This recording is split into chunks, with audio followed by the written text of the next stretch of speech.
शहादतें हुई हैं, जिसकी वजह से मुझे ये समझ ही नहीं आ रही थी कि लोग गलत और झूठ क्यों बोल रहे हैं। मैं भागने वाली औरत नहीं हूँ, और जो खान के लिए निकले हैं उनको तो बिल्कुल छोड़ के मैं नहीं अकेला जा सकती। किसी को नहीं पता था मेरी गाड़ी कौन सी है। डी चौक पे मैं 12:30 बजे तक बिल्कुल अकेली थी अपनी गाड़ी में। उसके बाद बहुत सी गाड़ियाँ जो आई थी वो उसके बाद आई थी, क्योंकि वो डी चौक ज़बरदस्ती खाली करा रहे थे।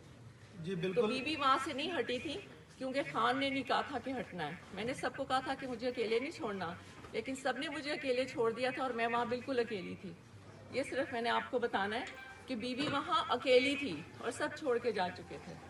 जी बहुत बिल्कुल सही शुक्रिया। बात है, मैं खुद इस चीज़ का गवाह हूँ। जी वहाँ बहुत से गवाह 30 हैं। से 40 लोग वहाँ मौजूद थे नहीं नहीं जिन्होंने बेटा, घेरा हुआ वहाँ था बहुत आपकी से गाड़ी को। गवाह, वहाँ बहुत से गवाह हैं, सिर्फ वो 30-40 नहीं, जो वहाँ ज़बरदस्ती रोड खाली करा रहे थे वो खुद भी गवाह हैं।